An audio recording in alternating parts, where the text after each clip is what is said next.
All right. Welcome, everybody. Howdy. I'm Linda Kuhn. I'm Dean of the Honors College. I'm thrilled to see so many of you out there in cyberspace.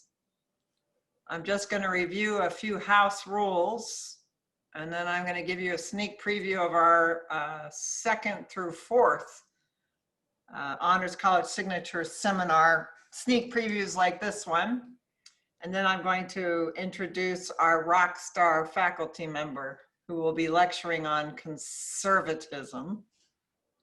So again, I've got people still coming in, so welcome. I'm glad to see so many folks, even if it's not face-to-face.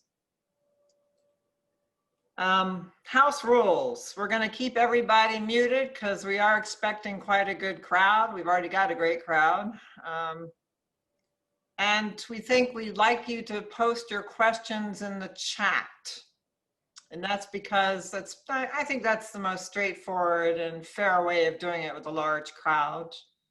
And our awesome Honors College student ambassadors, Sarah Armstrong and Christina Vargas, are going to be monitoring the chat and giving questions to Dr. Greene. And we're going to do a Q&A after Dr. Greene presents his overview of the seminar. But if you have a really, really pressing question, Sarah and Christina will be monitoring that during his talk as well. So just a few of those little house rules. We want to keep muted people, not because we want to silence you, but as you all know, that ends up getting really audio interference if we have multiple mics on. So I'm going to mute myself after I'm done too. But before I introduced Dr. Greene, a week from today, we will also do a sneak preview of another Honors College Signature Seminar for the spring, Food Matters. And this class will be taught by the Dean of the School of Law at the University of Arkansas, Dean Margaret McCabe, Honors College Associate Dean and Agricultural Economist Jenny Pop, and Professor Kurt Rome, who's also the Senior International Officer on campus and a distinguished professor of horticulture.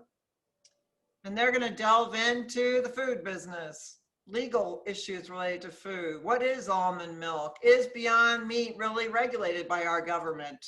All kinds of fascinating issues, and of course relevant to everyone on the planet. September 9th, another sneak preview for Signature Seminar for the spring of 2021, and that's Global Social Change, taught by the Director of the International Studies Program, Dr. Lawrence Hare, and also from Entrepreneurship in the Walton College of Business, Professor Rogelio Garcia-Contreras. And rounding it out, another faculty member in international studies who works on global humanitarianism, Dr. Jared Phillips. And they're going to be engaging with colleagues abroad on pressing issues, especially food scarcity as a global social problem, but how to make it a social change. And then in October, skipping to October 12th, and these are all at the same time, the same bat channel, that is 5:15 to 6:15 p.m., and we're doing them all virtually. I'm bringing in a very distinguished professor of the anthropology of religion who's going to do a signature seminar during the January intersession on witchcraft. And this is Dr. Timothy Landry, an expert on voodoo who's just come back from 2 years in Benin in West Africa, and will dazzle, absolutely. So join us for witchcraft. But now, here we are. Our first sneak preview for Honors College Signature Seminars for the spring 2021 semester. And Dr. Greene has told me, honor students, that he would like to teach this face-to-face. And we have our beautiful first floor study lounge equipped, social distancing, cleansing materials. We can record, we can have the fireplace on. It's the most beautiful classroom at the University of Arkansas.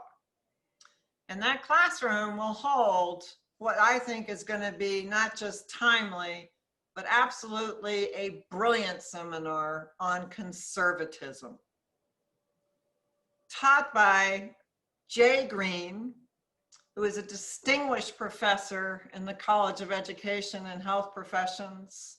He is a prolific publisher. In fact, it's exhausting to read your resume, Dr. Greene. I love the variety as you bounce back and forth among economics or even into the world of the psychology of music. Hoot, hoot.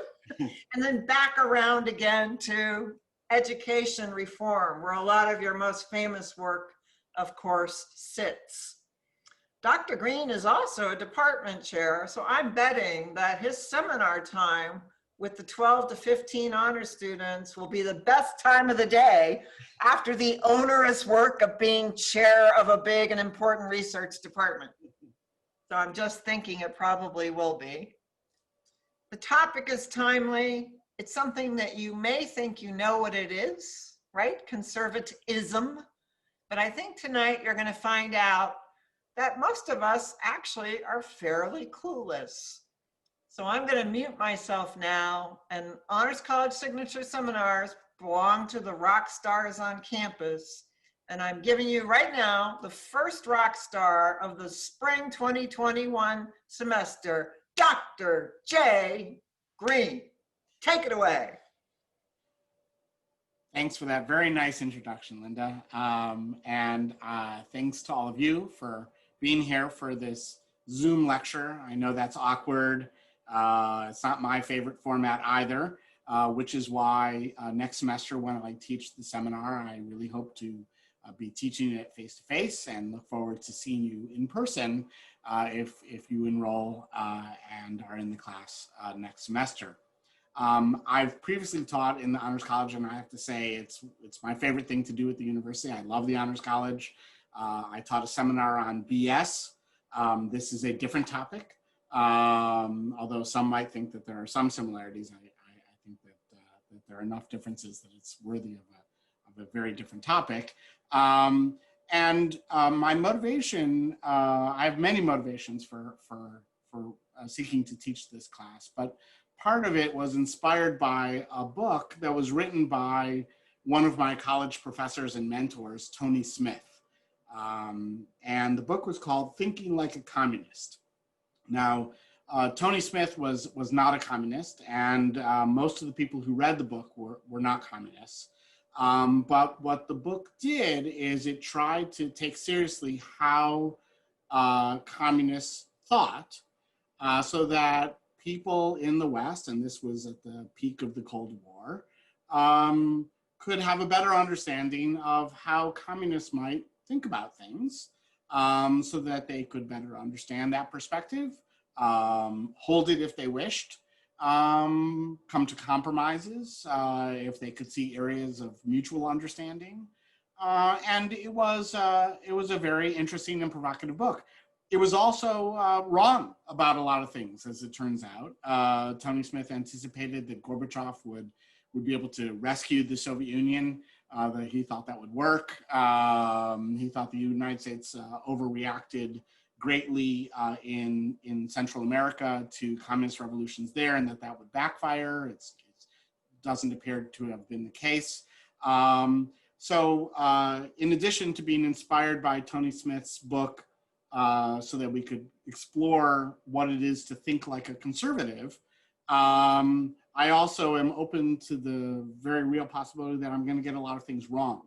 And I'm going to get a lot of things wrong here, in part because I'm not an expert on political philosophy. My field is education policy. I do have a training in political science, but I'm doing this in part because I'm eager to learn more about this topic and learn from you, the students who will participate in the class, and help, and together I hope we'll understand this better. So in part because we are going to be trying to understand how to think like a conservative, the focus of the class will not be on whether conservative ideas are right or wrong, although I imagine sometimes that will be unavoidable.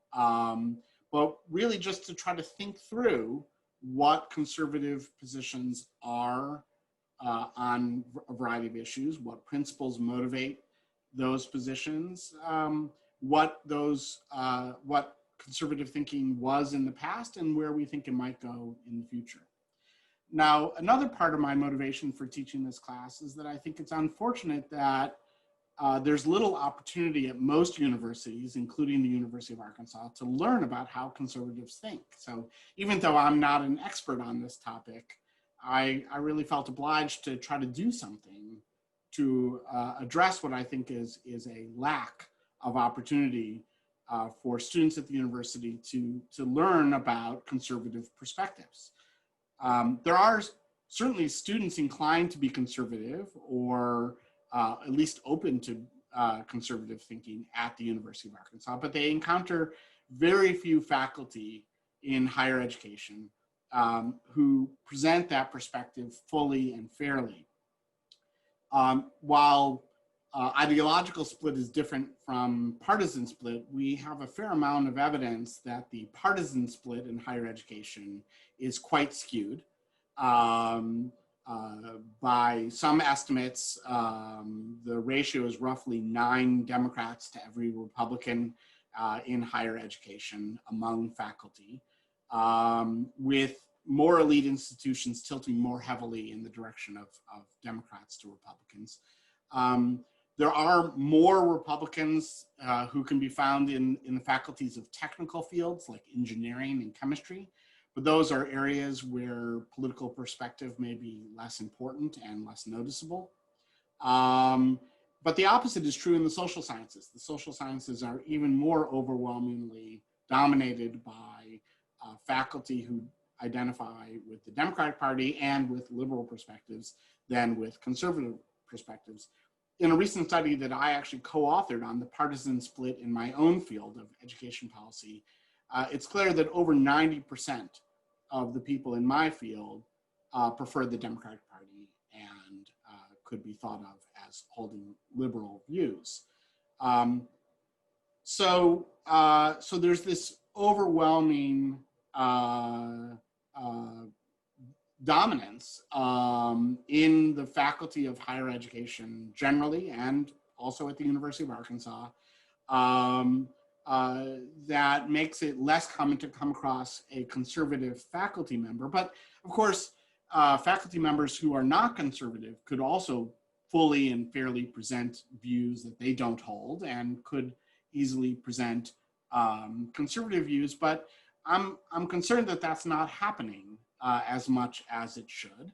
And I think part of that problem is that as the academy has become more overwhelmingly populated with people who are not conservatives, it has created a bit of a groupthink, so that as that groupthink has taken hold, and with some decay of professional norms of detachment from the subject, it's become, I think, quite imbalanced in the perspectives that students would be exposed to. So another part of the motivation for teaching this class is to ensure that students are exposed to what conservative ways of thinking might be. This lack of opportunity to be exposed to conservative thought and understand that perspective is a disservice to our students. It's a disservice to students from all perspectives. The conservative students are I think, disturbed by the fact that they aren't really exposed to the long and diverse traditions of the conservative movement. So they lack development of a more mature and full understanding of their way of thinking, and are tempted to approach conservatism as simply contrariness or opposition to the more dominant liberals that they encounter. I think liberal students are also disserved by the lack of opportunity to be exposed to conservative perspectives, because it it dulls their own, weakens their own arguments against conservatism because they are more inclined to be critiquing a caricature or a misunderstanding of conservative perspectives because they lack a full exposure to what those perspectives might be.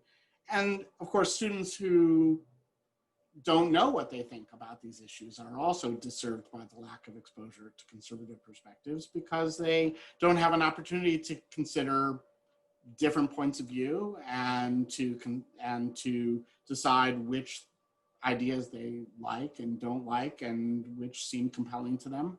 And so they're not able to develop their political perspectives in a more mature and complete way, which I think is part of what academia is supposed to be doing, and I think we're failing to do. So this class is really meant to help remedy this shortcoming. And again, as I said before, its focus is to understand the past, present, and possible future of American conservative thought. Our purpose is not to adjudicate whether conservatives are right or wrong. We're simply trying to understand what conservatives think. Now, understanding what conservatives think is made difficult, however, by the fact that there is no one set of ideas that conservatives or adherents of any political philosophy hold, nor do those ideas remain the same over time. Political philosophies are, as the name suggests, both political movements and efforts to formulate a consistent perspective or philosophy about the world. Because conservatism is in part a political movement, it is really a coalition of perspectives that are not fully consistent with each other and contain different priorities among principles. And because circumstances change, that coalition changes so that what it means to be a conservative evolves over time. Political philosophies are to some degree context dependent. So it makes little sense to talk about conservatives in, let's say, 14th century France and 21st century America as if they were the same thing. And that's why in this class, we'll be focusing on American conservative thought following World War II. So since a political philosophy really is context dependent, we're going to be narrowing that context to this place, America, and a particular time period, World War II to the present. We will consider some of the intellectual antecedents of this post-war movement, but the bulk of our energy will be devoted to the conservative coalition that came together in post-war America, how it evolved, and where it may be headed. To make our understanding more concrete, we will also consider a variety of current issues and see if we can figure out how conservatives would think or should think about those issues. So we'll consider all sorts of issues from tax policy, to foreign policy, to social policy, welfare, abortion, all sorts of different issues that are salient in current politics. We will want to think through what conservative perspectives are on those issues so that we understand how to apply the abstract political philosophy that we will be gaining an understanding of. But if I'm right in saying that conservative political thought is ever evolving and context dependent, what does it mean to ask what conservatives would think about an issue? The conservative view would be whatever someone who is said to be conservative thought of the issue. But I think that doesn't really make sense to consider the conservative view on an issue, whatever people who call themselves conservatives think about it at the moment. As you can imagine, if we had that approach, there'd be no way to discuss productively at all what the conservative perspective should be, since it would be whatever conservatives happen to say at the moment, and there'd be no way to sort out who was and was not a conservative other than whoever said they were, which doesn't seem like a very sensible approach. So while conservative thought does change and contains enough contradictions and different priorities that it escapes precise definition, conservatism does require some definition, even if it is loose and somewhat temporary. George Nash, whose history of post-war American conservatism we will read for this course, suggests that conservatives are a coalition among libertarians, traditionalists, and anti-communists. But with the collapse of the Soviet Union and the increasing divergence between what might be considered libertarian and traditionalist perspectives, it seems unlikely that Nash's functional definition continues to be useful. It was a three-legged stool that can no longer stand with just two legs. So let me attempt to offer a very rough definition of what conservative thinking might be by describing some principles that tend to shape contemporary conservative thought. Now, this set of principles has six principles in it. Russell Kirk offers 10 principles that he thinks characterize conservative thought. You'll see some overlap between the two if you compare. But let me just try to offer some definition of what I mean by conservative thought and what principles might be guiding it. So the first principle that I think helps shape conservative thought is that conservatives are inclined to believe that there's such a thing as an eternal truth. Often this is a belief in God, but it doesn't have to be. Conservatives tend to reject the notion that truth is subjective or relative. My truth is a phrase that conservatives rarely utter. Second, conservatives often see human dignity as derived from that truth or God. So what conservatives are conserving is that seed of dignity that people possess. The conservative project is to help build, strengthen, and preserve institutions that allow that human dignity to persist and perhaps thrive. By contrast, conservatives tend not to see human flourishing as simply promoting happiness or maximizing utility, which are subjective concepts. Third, while conservatives tend to focus on preserving the good of human dignity, they also see people as deeply flawed. For conservatives with a religious orientation, this is something like original sin. Because conservatives are inclined to see humans as deeply flawed, they are generally opposed to the perfectibility of human nature or society. They do not see evil merely as ignorance that can be corrected with education. Fourth, given that human beings and society cannot be perfected, conservatives tend to believe that the goals of government have to be limited. And because conservatives tend to see people as deeply flawed, our use of reason and science to promote the good, while desirable, also have to be limited since our grasp of reason and science will be highly imperfect. Our flaws require humility and greater constrained ambition for improvement. By contrast, the communist idea of the new Soviet man envisioned perfecting humans through science and reason. Its confidence in perfectibility made its ambitions totalitarian. They could address and correct all issues. Modern liberals and progressives do not have these totalitarian goals, but their attraction to technocracy, relying heavily on science and reason to improve the human condition, tends to strike conservatives as stretching beyond the appropriate use of those imperfect tools. Fifth, given that reason and science are limited tools, conservatives are dubious of the notion that the present generation can build a good society from scratch. Instead, conservatives are inclined to believe that we inherit wisdom from the experience of past generations. This is part of why conservatives are inclined to defer to tradition and enduring institutions.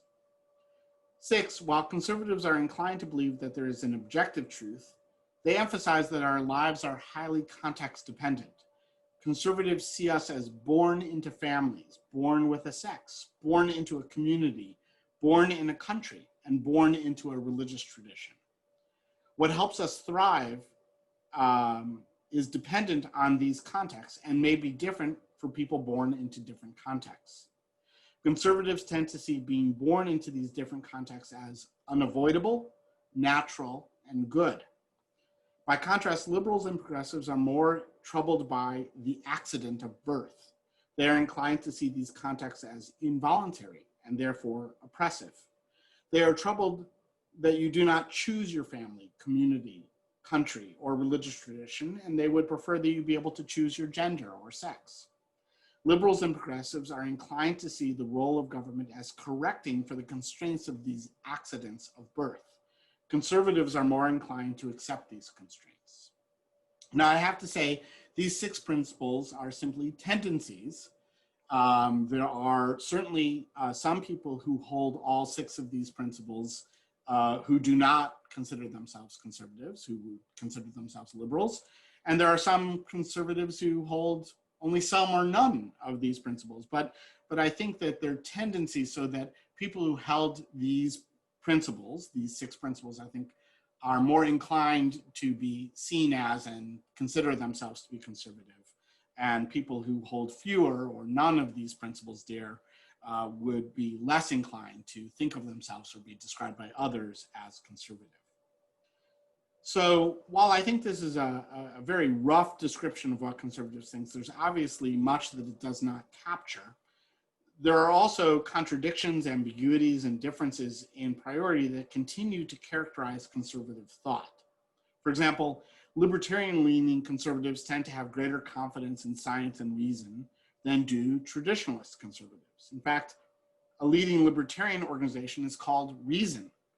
This leads to some odd hair splitting, such that libertarians like Ayn Rand are generally not considered as part of the conservative movement, while Friedrich Hayek, who actually wrote an essay called Why I Am Not a Conservative, is generally considered as a conservative.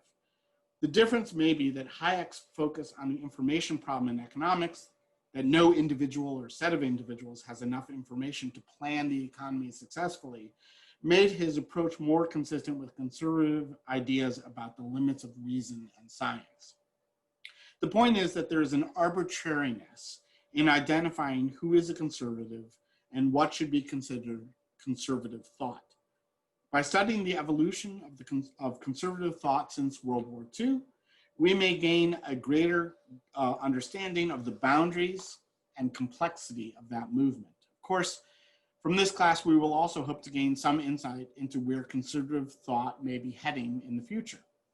I know that the Honors College advertisements for the lecture promised that I would address the question of whether President Trump should be considered a conservative or not.